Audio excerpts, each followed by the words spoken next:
So in this video today we'll be talking about unlisted shares. Are unlisted shares hidden gems or are they risky bets?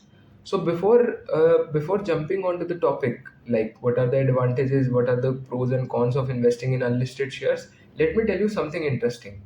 Like, are you aware that NSE is the biggest stock exchange in India, and it is also an unlisted company right now. But as per the latest media reports, what has happened that NSE is trading in unlisted market, and according to the latest media reports, the number of shareholders in NSE has crossed the 1 lakh mark, further expanding the investor base ahead of the company's much awaited IPO.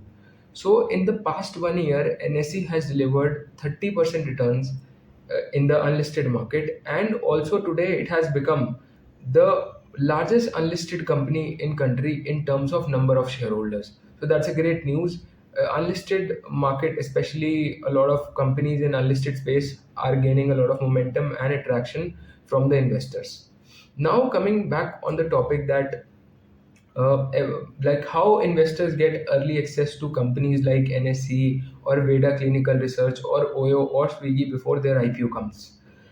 So this whole thing is called unlisted shares, where you own a stock of companies before they hitting on the public exchange. Investing in the unlisted shares can offer you certain advantages and certain disadvantages. So let's talk about advantages first. So first of all, you get early entry into high growth companies. The second advantage is there is a potential for significant growth post the IPO comes. And if we talk about the risk involved in the unlisted companies, so firstly there is very much limited liquidity. Like you cannot, sometimes you buy the shares, but sometimes there are no sellers. So the game is entirely of demand and supply. So there is limited liquidity. Selling can be challenging at some times, and then because the second point is less regulatory oversight.